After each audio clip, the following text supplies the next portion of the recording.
eng Pilipinas ay isang bansang madalas na may emega-kwento tungkol sa kooperasyon hagbong sandatahan nito at emega puwersa Estados Unidos na madalas magsanay ng magkasama. Sinasabing maraming sundalong Amerikano ang pumipila para maging bahaging misyon sa magandang bansang ito. Kung makakaroon daw niya recruitment, maaring umabot sa 200 sa bawat isang posisyon ang competition. Ang bida sa ating kwento ngayon ay isang babaeng sundalong Amerikano na dumating sa Pilipinas matapos mapili para sa Joint Task Force nang walang anumang espesyal na plano. Minsan niyang minalit ang bundok ng Pilipinas, iniisip na para lamang ito sa isang magaan na pamamasyal. Ngunit hindi niya inaasahan ang aksidenteng magpapabago sa kanyang buhay sa bundok na inayat niyang mag-isa. Isang lalaking Pilipino ang nakakita sa kanya at agad na hinubad ang kanyang pantalon habang siya'y walang kalaban-laban at hindi makagalaw.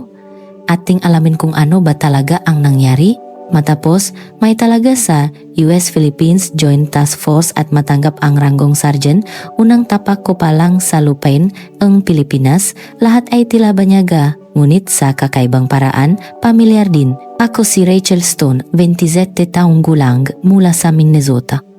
Sa tangkat kong 190 cm at sa aking payat ngunit matipunong pangangatawan, ang dahilan kung bakit lagi akong may kumpiyansa sa harap nga tao ay ang aking pagmamalaki sa aking pisikal na lakas at kakayahan sa palakasan.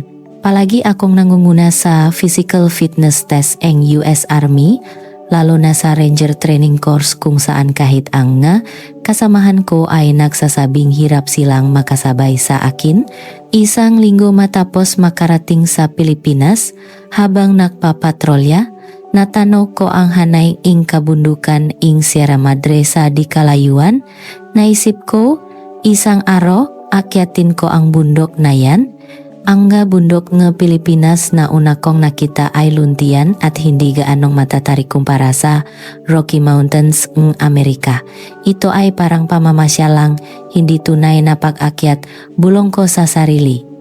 Binalaan ako isang senior sa unit na mas mapanganib ang bundok dito kaysa sa itsuran nito may makakapal na gubat at mababangis na hayop. Ngunit tinawanan ko lang ito. Mag-ingat ka, Rachel. Ang gubat dito ay masukal, hindi tulad sa atin, sabi ang senior ko. Huwag po kayong mag-alala, pangarap ko pa ng maging GI. General Instructor para sa Mountain Warfare Training, mayabang kong sagot. Dala eng kumpiyansang iyon, sa una kong araw eng pahinga, nagpasya akong akyatin ang isang kalapit na bundok. Mas madali pa sa inaasahan ko ang unang pag-akyat. May maliit na backpack, wala pang isang oras ay narating ko na ang tuktok ng bundok Batulao. Tama nga ako, may pagmamalaki kong sabi. Ngunit sa pagbaba, isang kamanghamanghang tanawin ang aking nasaksihan. Ilang Pilipinong lalaki, nasa edad 50, walang tigil sa pag-akyat habang may bit-bit na mga backpack na tila mas mabigat pa sa 20 kilo. At ang mas nakakagulat, mas mabilis pa sila sa Kailangan ba talaga ang ganyang kalaking backpack sa ganitong bundok lang? Tanong ko sa isip.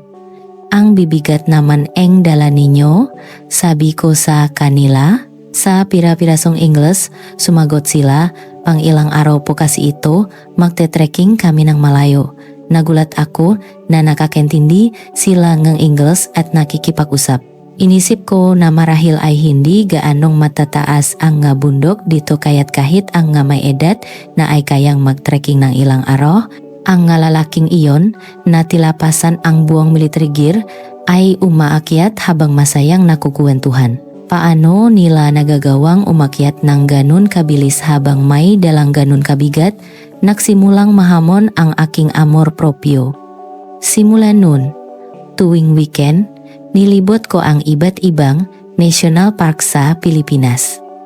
Ang dating pamamasyal ay naging isang hamon.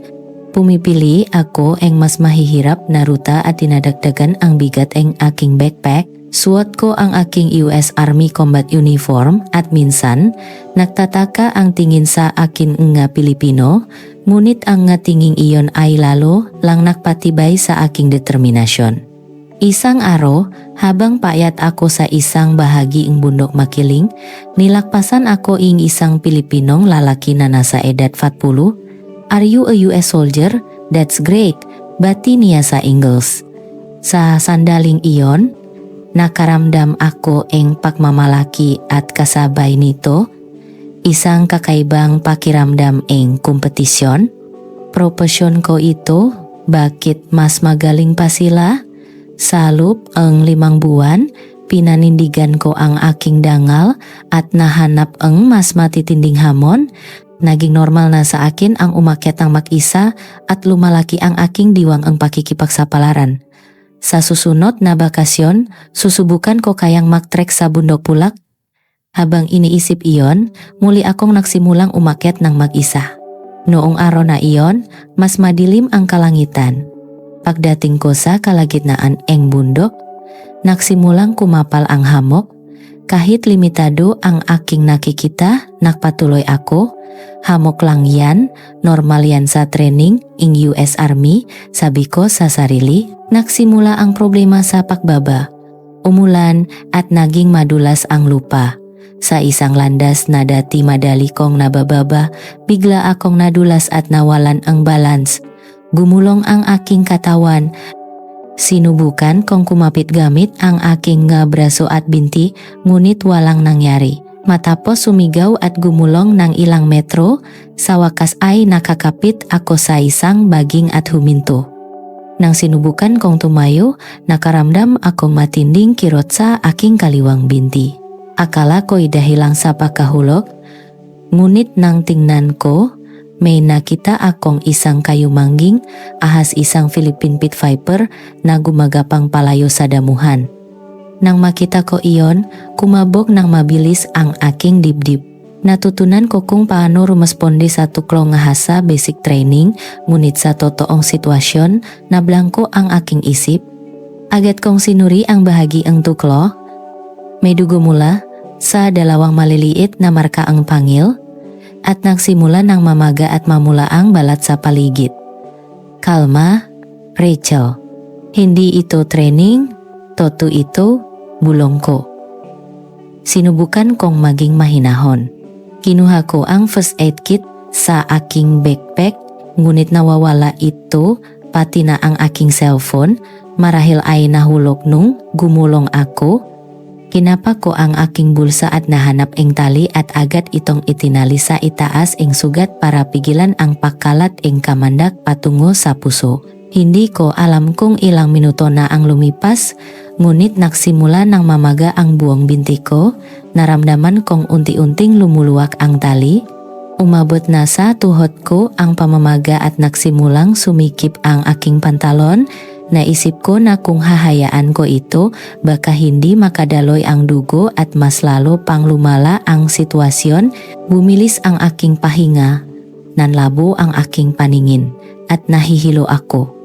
Lumingon ako sa paligid, umaasang may dumaan, ngunit sa maulang bundok, walang katao-tao. Habang unti-unting nawawalan ing malay, may narinig akong mayaba.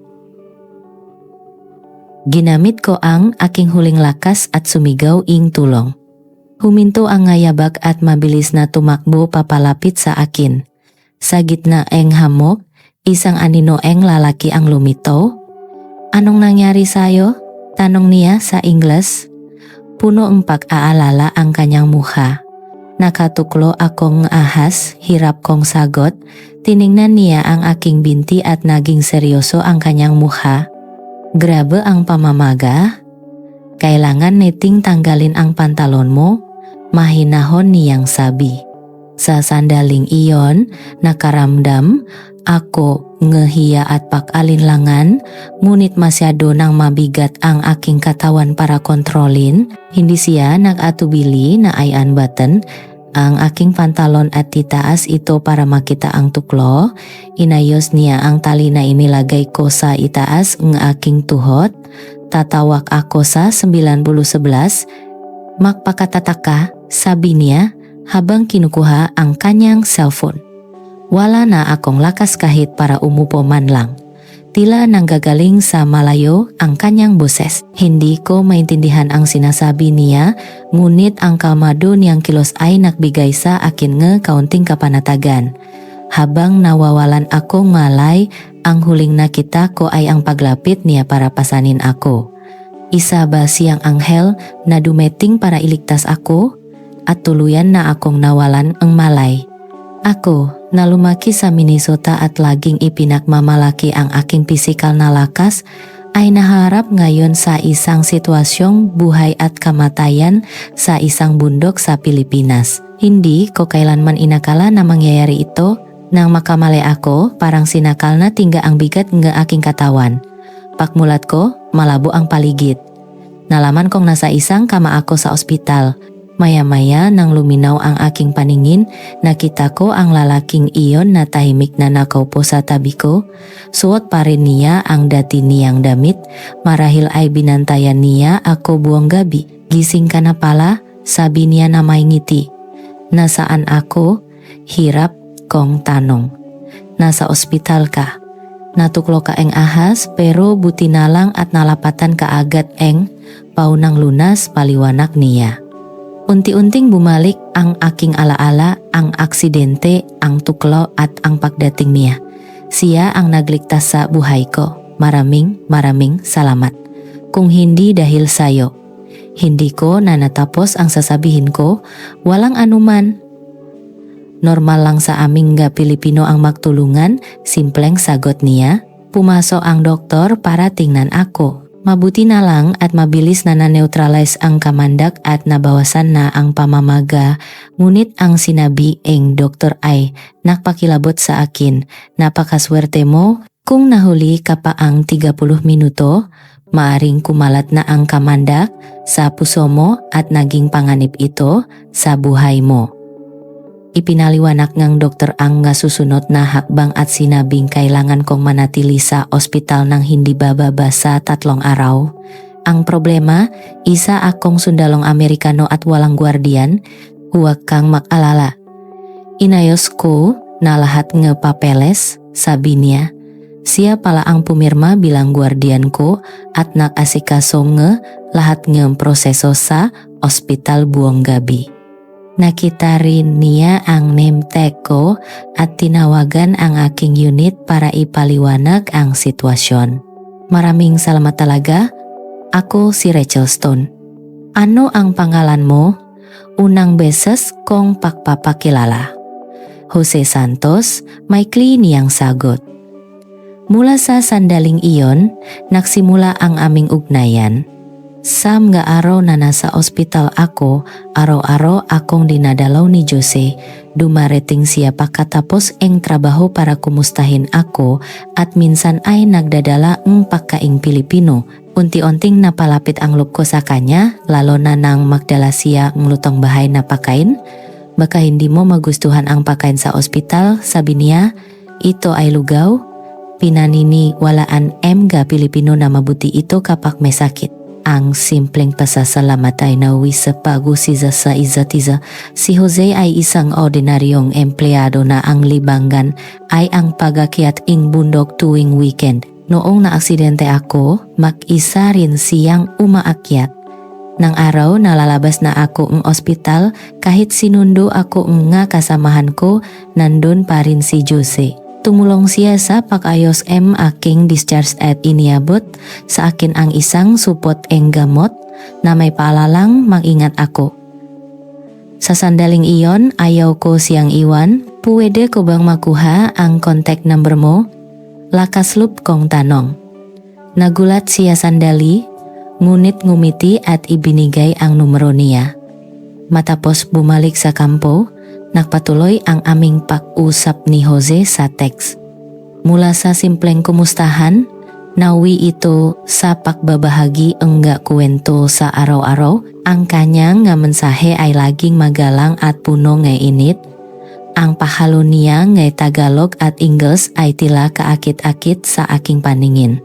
2 linggo matapos akong gumaling, inimbitahan ko siyang kumain bilang pasasalamat. dapat kong ilibre ang taong nagligtas sa buhay ko sabi ko.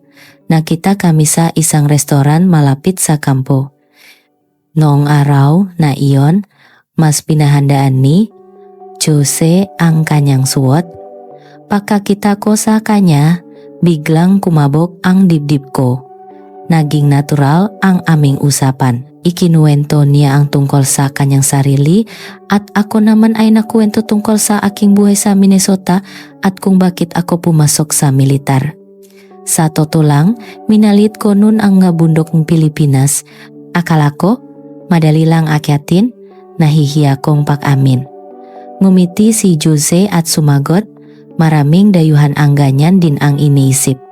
Pero ang nga bundok dito ay masukal at mas maraming mapanganib na lugar kaysa sa inaakala. Simula nun, mas madalas na kaming nakikita. Tuwing weekend, umaayat kami sa maligtas na trail. Marami siyang itinuro sa akin tungkol sa mga bundok ng Pilipinas at muli akong humanga sa kanyang kaalaman at pisikal na lakas. Habang nag-usap kami, isang espesyal na damdamin ang nabuo sa aming nga puso. Mga isang taon pa, sagot ko. Bahagyang lumungkot ang kanyang muha, ngunit agad ding ngumiti. May isang taon pa, huwag mo na neting problemahin yan. Ang positibong pananaw niya ay nagbigay sa akin ng lakas ng loob, ngunit habang lumilipas ang panahon, lalong lumalalim ang nararamdaman ko para sa kanya at ang katotohanan kailangan kong umuwi ay nagiging mas mabigat na pasanin. Nagkaroon din ang pagbabago sa unit ko.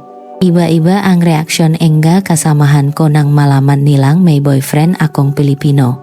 Karamihan ay masaya, ngunit may ilan na tila nagdududa sa relasyon ing isang sundalong Amerikano at isang lokal. Lalo na may mga kasamahan akong sundalo na mababa ang tingin sa mga lalaking Pilipino.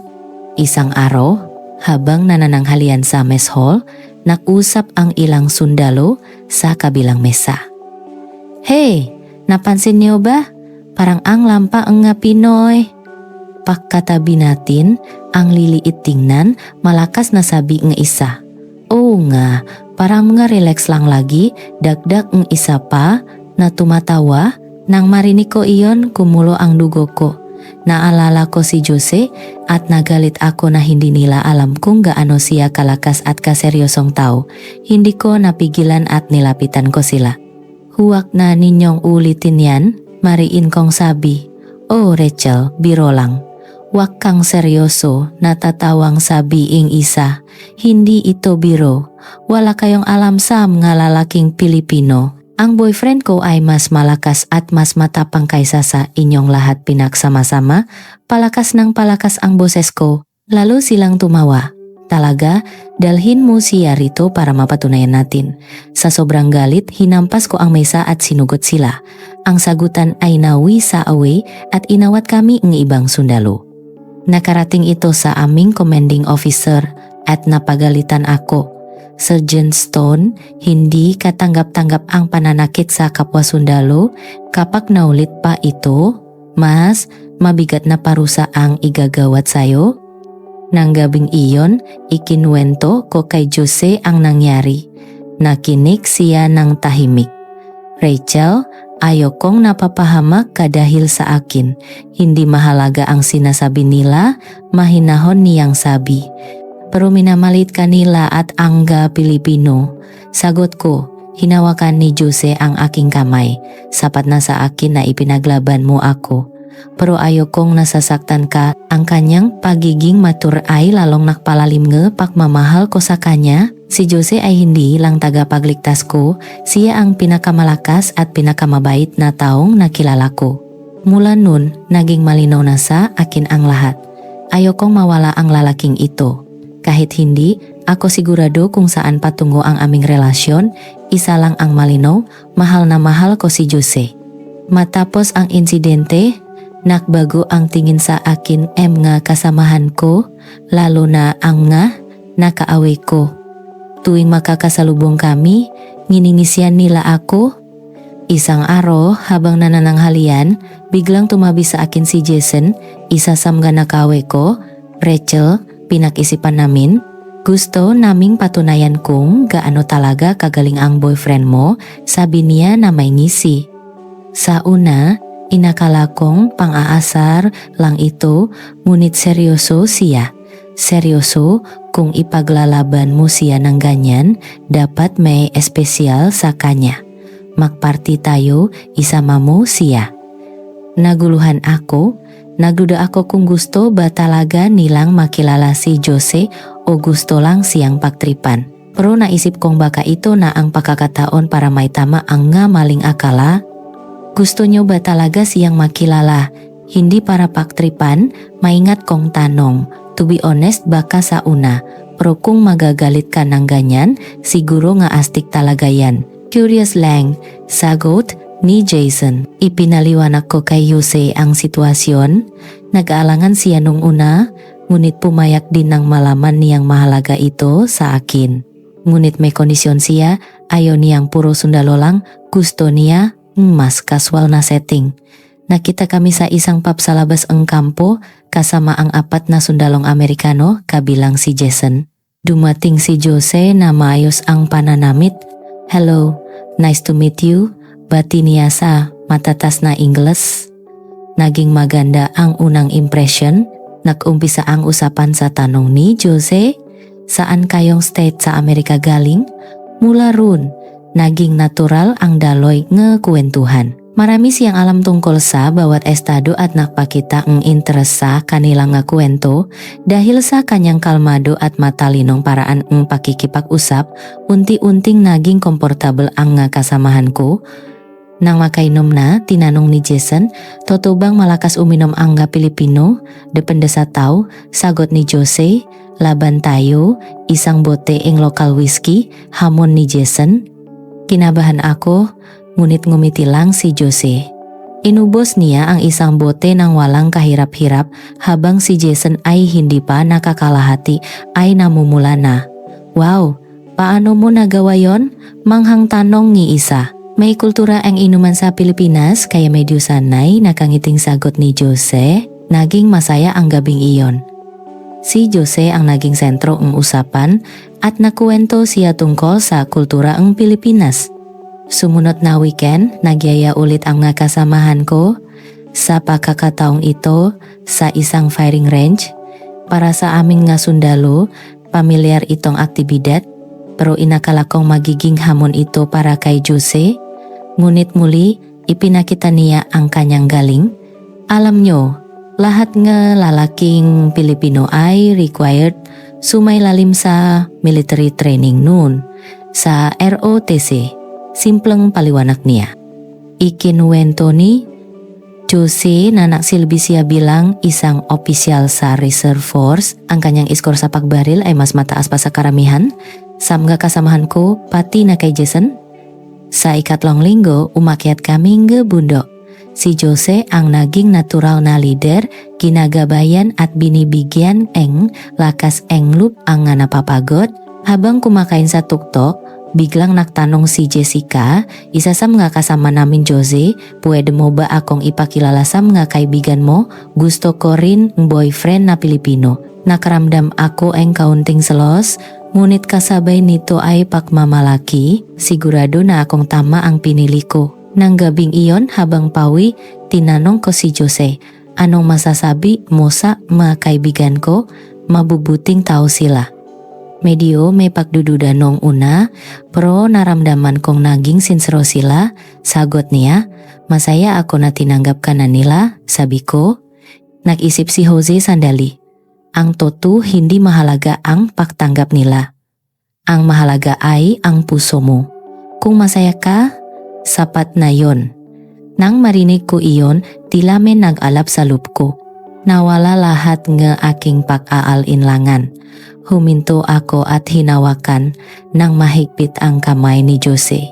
Jose, marry me, bigla kong sabi. Nagulat si Jose.